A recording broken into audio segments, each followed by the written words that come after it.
Hello friends, welcome to my channel Nisha Rajbhar. आज हम फिर से आपके लिए एक नई वीडियो लेकर आए हैं। इसी तरह हमारे सभी वीडियोस को देखने के लिए हमारे चैनल को सब्सक्राइब और नोटिफिकेशन बेल आइकन को प्रेस करें ताकि आपको हमारे लेटेस्ट वीडियोस के अपडेट मिलते रहें। तो अब हम स्टार्ट करते हैं। हेलो स्टूडेंट्स, आज हम फिर आपके लिए एक न्यू वीडियो लेके आए हैं। इस वीडियो में हम क्लास 10th के चैप्टर 7 कोऑर्डिनेट ज्योमेट्री के एक्सरसाइज 7.2 के क्वेश्चन नंबर 6 को करेंगे।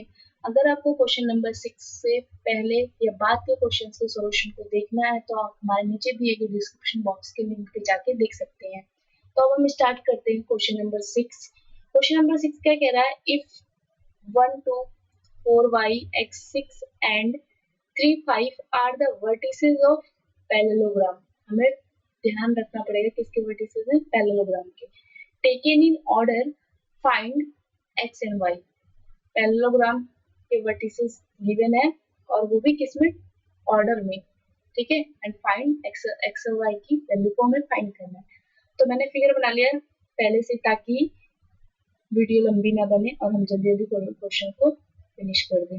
ठीक है, तो देखो पैरेललोग्राम हमारा है, ऐसे ही होता है।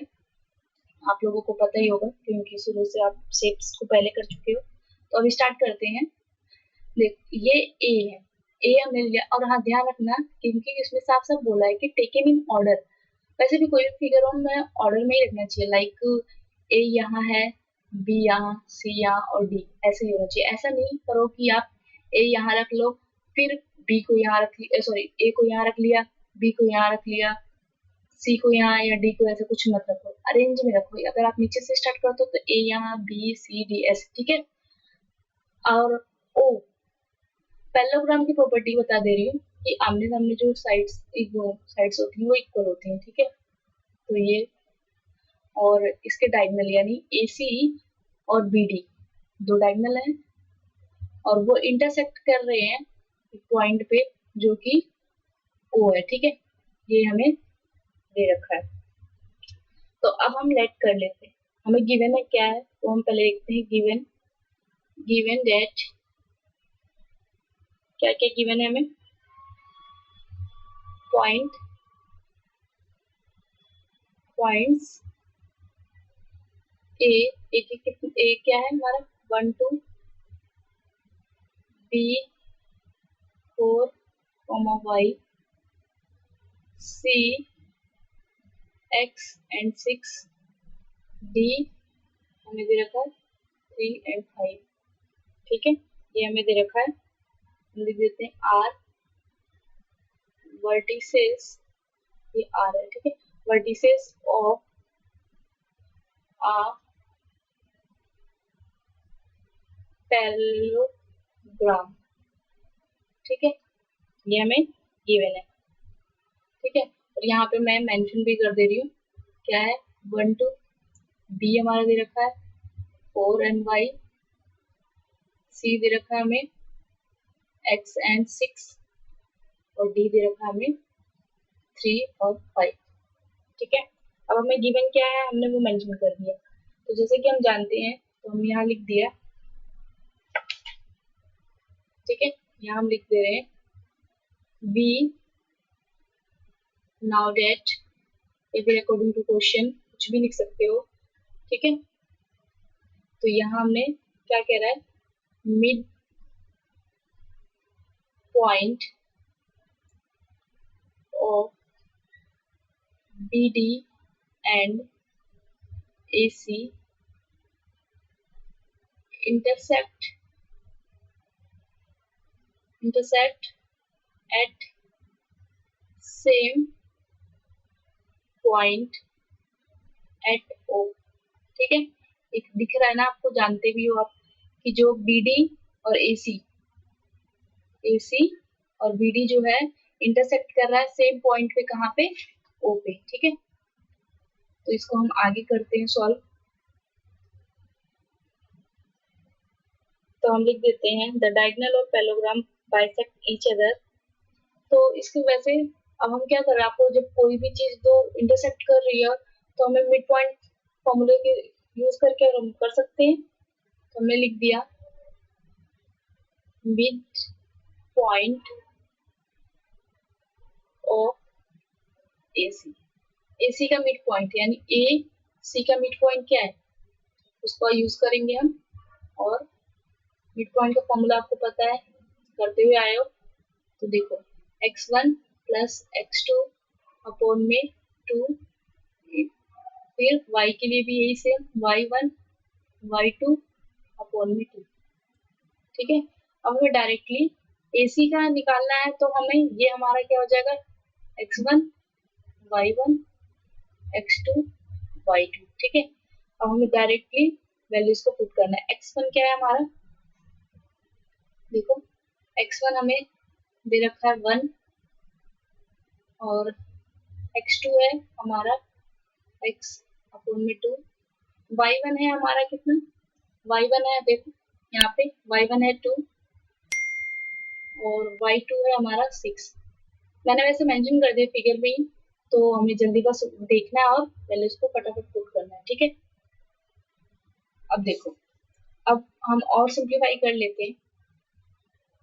अब आपको पता है कि कांस्टेंट और वेरिएबल के साथ एडिशन या कुछ भी नहीं हो सकता, मतलब एडिशन या सब्ट्रैक्शन तो होता ही नहीं है, तो हम एज इट इज इसको रख लेंगे 1 प्लस एक्स और अपॉन में 2 कॉमा 2 प्लस 6 8 हो जाएगा, और ये 2 हो जाएगा अपॉन में। ठीक, इसको और सिंप्लीफाई करो, जितना सिंप्लीफाई आप कर सकते हो ना, आप आराम से करो सिंप्लीफाई। ठीक है, तो 1 प्लस एक्स 2, और ये कैंसिल होके कितना आ जाएगा 4, क्योंकि 2 4 जा 8। ठीक है, ये हमारा क्या हो गया, हमने इसको क्या ले लिया, पहली इक्वेशन सपोज, क्योंकि हमें सॉल्व करना है ना बाद में। तो अब हम क्या करेंगे, मिड पॉइंट लिखेंगे हम यहाँ पे, जिसके mid point point of BD. पहले हमने क्या लिया था एसी के लिए, अब हमें क्या करना है बीडी के लिए, सेम वही फॉर्मूला अप्लाई करना है। तो मैं बार बार नहीं लिख रही, एक बार मैंने जो यहाँ यूज कर दिया है तो वही चीज बस डायरेक्टली हमें वैल्यू को रखना है। ठीक है, तो y1 हमारा क्या है, y1 हमारा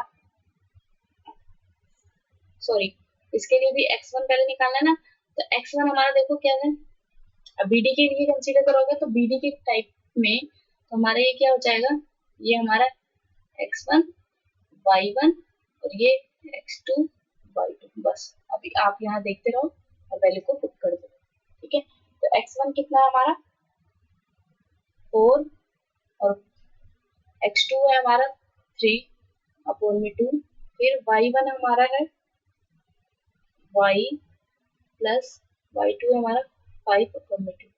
इसको भी हम सिंप्लीफाई कर लेंगे, तो 4 प्लस 3 कितना हो जाएगा 7, और अपॉन में 2, वही सेम, वेरिएबल और कांस्टेंट ऐड नहीं होता, तो हमने इसे एज इट इज लिख दिया। ठीक, और इसको हम फर्दर सिंप्लीफाई कर लेते हैं, तो 7/2। ठीक, और ये हमारा कितना आ जाएगा y प्लस 2, ये हमने मान लिया सेकेंड इक्वेशन। ठीक है, ये हमने सेकेंड इक्वेशन लिख लिया। अब हम क्या करेंगे, कंपेयर करेंगे। ठीक है, दोनों इक्वेशन को, तो हमने ये कंपेयर कर रहे हैं, नहीं तो हम ऐसे भी लिख सकते हैं, from equation first and second. ठीक है, दोनों इक्वेशंस को हम कंपेयर भी कर सकते हैं, या फिर दोनों इक्वेशन से हम क्या कर रहे हैं। अब ध्यान रखना कि 1 प्लस एक्स अपॉन में 2,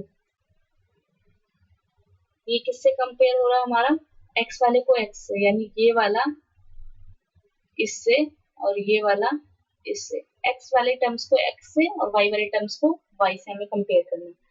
तो 1 प्लस एक्स अपॉन में 2 किससे हो जाएगा हमारा, ठीक, एंड ये 4 इज इक्वल टू, यानी कि ये वाले टर्म्स को हमें y से करना, y वाले को y से, तो y प्लस 5 अपॉन में 2। ठीक है, अब इसको सिंप्लीफाई कर लेते हैं हम, और तो एक ये हमारा इक्वल का है तो क्रॉस मल्टीप्लाई हो जाता है, आपको पता है। तो 2 को 1 से करोगे तो 2 ही आ जाएगा, और फिर 2 को x से करोगे तो 2x इज इक्वल टू 2 को को 7 से करेंगे तो कितना आएगा 14 और ये 2x और यहाँ पे 14, ये वाला 2 इक्वल टू दूसरी साइड जाएगा तो ये हमारा हो जाएगा माइनस का 2, तो 2x 14 में से 2 जाएगा तो कितना बचेगा हमारा, ये हमारा आ जाएगा 12। ठीक है 12 आएगा और 12 आ गया हमारे यहाँ पे, और यहाँ देखो x इज इक्वल टू 12 और ये मल्टीप्लाई में दूसरी साइड जाके डिवाइड में आ जाएगा तो x इज इक्वल टू 6 आ जाएगा। ये थोड़ा लंबा हो गया, नहीं तो हम डायरेक्टली क्या कर सकते थे, यहाँ मैं आपको बता रही इसका अल्टरनेट, हम क्या कर सकते थे 1 प्लस एक्स अपॉन में 2 इज इक्वल टू 7/2। अब ध्यान रखना इक्वल के केस में ये जो अगर डिनोमिनेटर जो होता है वो सेम होता है तो हम कैंसिल कर सकते हैं डायरेक्ट, तो हमारे पास बचेगा क्या 1 plus x is equal to 7, क्योंकि ये कैंसिल हो गया, सेम सेम है, सेम सेम भी नहीं रहेगा, मतलब जितना कैंसिल हो सकता है हम कैंसिल कर सकते हैं। ठीक है तो यहाँ से डायरेक्टली हमारा आ जाएगा 7 और ये प्लस का है दूसरी साइड जाएगा 1, तो x इज इक्वल टू 6, जो आपको सुटेबल लगे आप कर दो। ठीक है अब ऐसे सेम यहाँ पे, यहाँ हमने 1 ले लिया तो इसका भी क्रॉस मल्टीप्लाई जाएगा, 2 4 जा 8 और 1 को किसी भी डिजिट से करोगे तो सेम डिजिट नहीं आ जाती है, तो 8, अब ये माइनस का प्लस है इक्वल के दूसरी साइड जाएगा तो माइनस का हो जाएगा। देखो कैलकुलेशन बच्चों आप अपनी तरह से करो, ठीक है जैसा आपको सुटेबल लगे, बट सही करो, धीरे करोगे कोई इशू नहीं है, धीरे धीरे करके सीख जाओगे। तो अब देखो अब यहाँ 8 में से 5 जाएगा तो कितना बचेगा 3, y इज इक्वल टू 3। हमसे क्या पूछा था क्वेश्चन में, x और y की वैल्यू निकालनी है, क्वेश्चन में यही बोला था ना, यहाँ पे देखो ये क्वेश्चन में यही हमसे बोला ना, find the value of x and y, तो हमारी x और y की वैल्यू दोनों आ गई। देखो तो x कितना आया हमारा 6 एंड y हमारा आ गया 3। ठीक यही हमसे पूछा था। Thank you.